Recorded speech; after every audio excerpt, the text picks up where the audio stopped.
We got an engine bonnet open and then wrench the fucking spring out with a big pry bar. I can get a finger in there. Right, I feel fresh as a daisy this morning.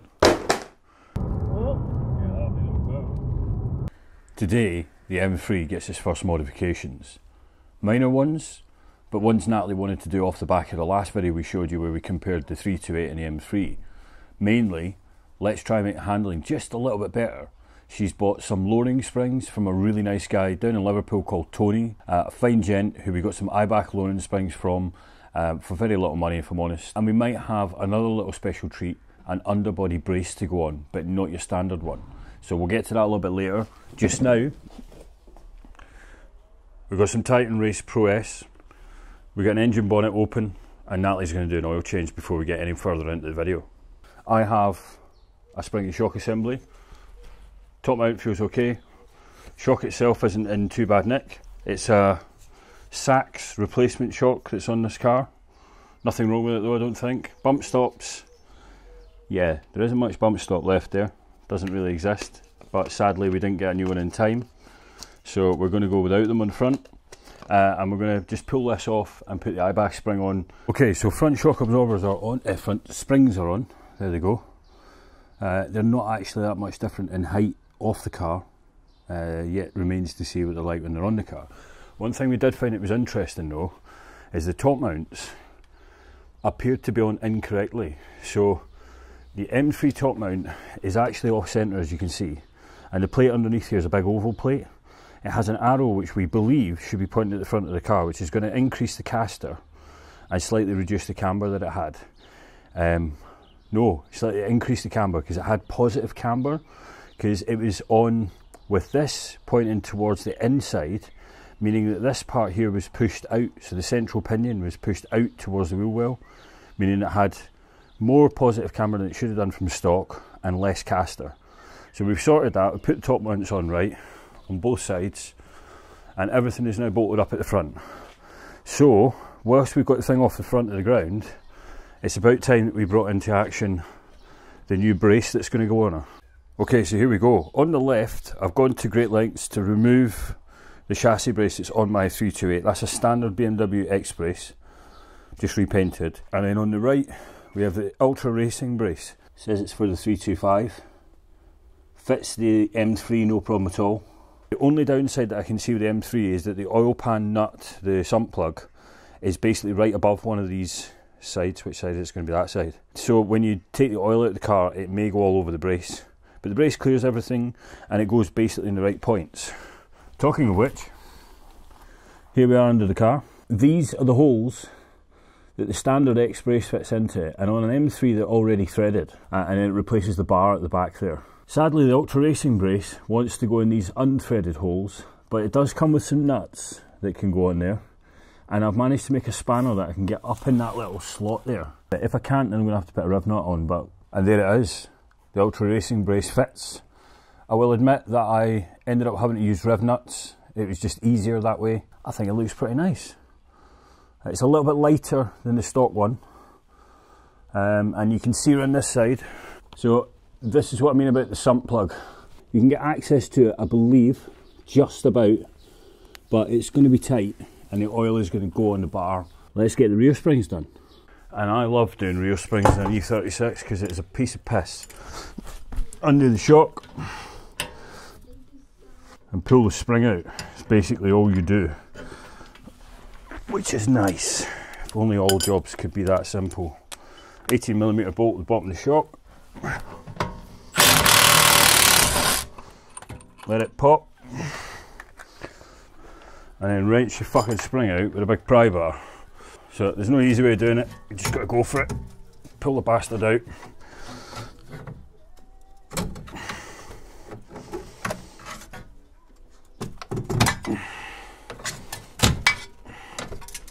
There it is.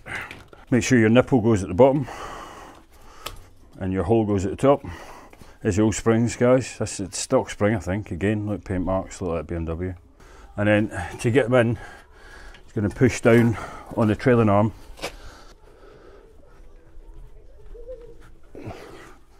That's it, done.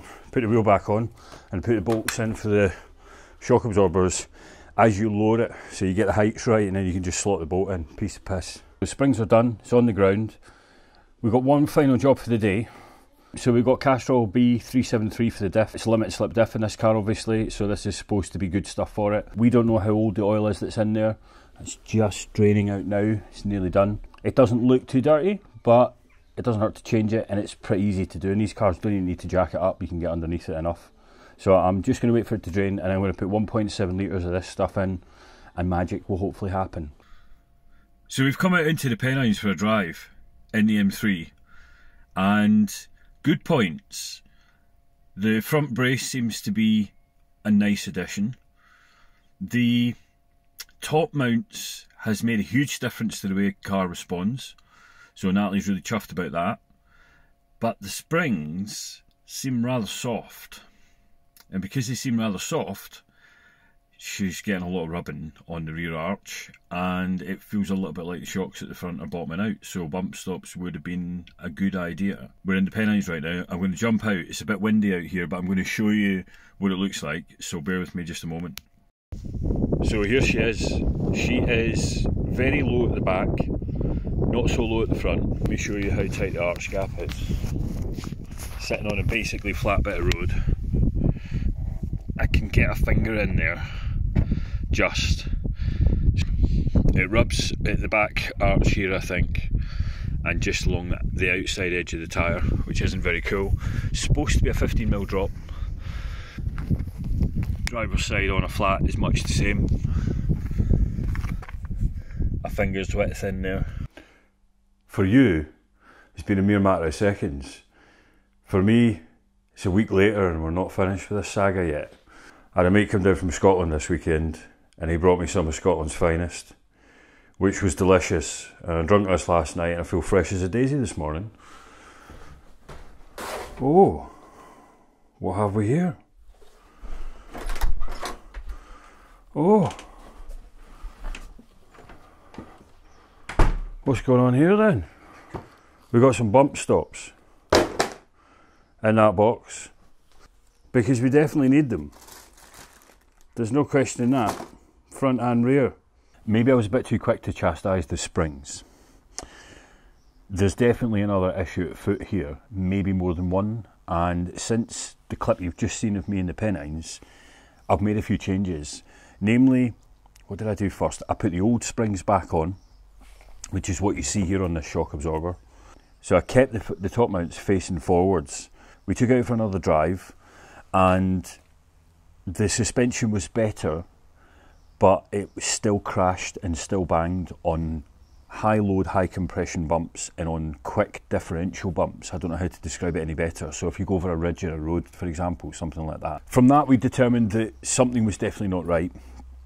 Midweek, I decided to jack the front end of the car up and change the top mounts round so that they were pointing inboard again, which we now know for sure. We checked TIS, it's definitely not the way the top mounts are supposed to be put on the car. It seemed to cure the problem to a large degree. I'm convinced there's something afoot here. Now obviously we need bump stops in here. That's something that we should have bought before we took the springs apart, but neither Natalie and I thought that the ones that were on the car were as bad as they were, and we didn't prepare for that, so fault on our part, I suppose. The top mounts have a little bit of play in them. It's not a lot. You're going to be hard pushed to see it on the camera. I don't know if you'll be able to notice this, but if I take the plate and I wiggle it, and I'll try and get the microphone close, there's a little bit of play in that. And if I rotate it, it's easy to rotate and rumbles a little bit. I have a feeling these top mounts are shot because they've been sat in the wrong orientation pointing inwards for so long.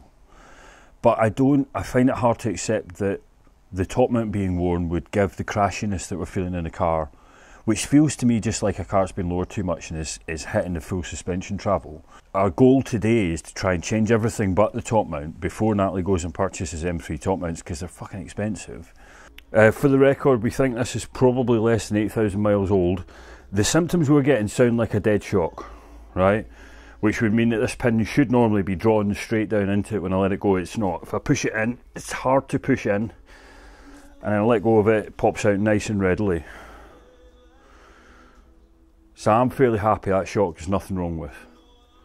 So we're halfway through doing this spring and bump stop installation, and I have come across a knackered spherical bearing. Let's see if you can see it on camera. Maybe not, but this whole bearing here is moving, which it shouldn't be. So we're going to have to come back to this and get rid of that as well, which is a new spherical bearing in here. I'm holding the camera as best I can on my knees because I'm out in the car, and as you can tell, it's a lovely sunny day. Let's give you the setup, what we went for in the end. So we changed all the springs back to the IBAC springs. We have put the top mounts at the front, pointing towards the front, and we got the bump stops in all round. So this is like worst case scenario that we had after we changed the springs first time and the car was crashing like mad. It's not anymore. It seems to be riding pretty well. As you can see, the camera it'll be bouncing around a little bit, but it shouldn't be horrific. Moral of the story is, I guess, bump stops are really crucial in an E36. They form part of the suspension. Get new ones.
Anxiety. By the way, where am I going to go? I don't know, Lal. Why don't we just go round the short way, through Stanhope and back up the hill?